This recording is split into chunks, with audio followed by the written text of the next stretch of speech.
So in here in the great room at SM Gilbert Traditional, we're going to talk over the fireplace and some of the things we do to make the materials finish correctly, some of the misses we have, and the ways we'll correct it. So early on in the stages, when you're doing your concrete pour, right, you're going through your details and trying to make sure that you depress all the concrete at your shower areas, get all your details in for your doors, whether it's zero entry, flush, kind of making keyways for the pavers, all that good stuff. If you notice here, I'm guessing we thought the fireplace would be closer to the wall. It ended up being farther off the wall, and I think that might have been a design change. I don't know. It doesn't matter what happened, but so if you look, our depression's short of the 20 inches that we want. And the reason why we depress right here is when we add our wood floor, you're gonna be up 5/8, right? So we give ourselves enough room for whatever material is selected, whether it be 1 inch, 5/8, ½ inch, 1/4 inch. We give her enough room to then put the thin set mortar in here and build it up so that our wood floor and that hearth is nice and level and smooth straight across. Obviously that detail is decided by your designer or your homeowner, but in this case we're going to keep everything flush. But if you look, we have a very, very beautiful soapstone added as our fire brick.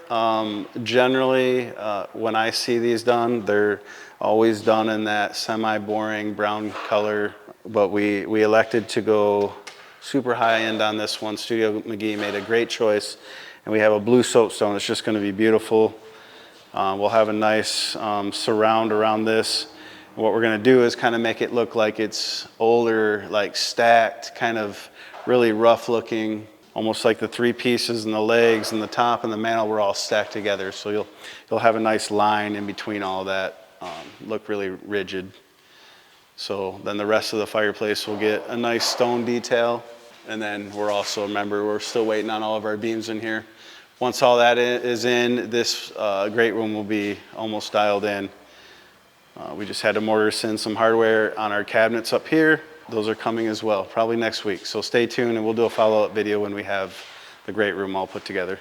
We missed on this detail. For code and everything being by the combustibles, we want to have a non-combustible material at least probably 20 inches from the fireplace box. So we guessed wrong on this one, or figured wrong on this one. So now what we'll do is we'll go ahead and saw cut about 2 inches down, 1.5 inches down, to give us enough room to finish these materials correctly. Not a massive deal, just kind of messy and dusty. Mostly an inconvenience rather than anything else, but always why you want to try and get these right early on so that you're not having to do this while you have your finishes in the house.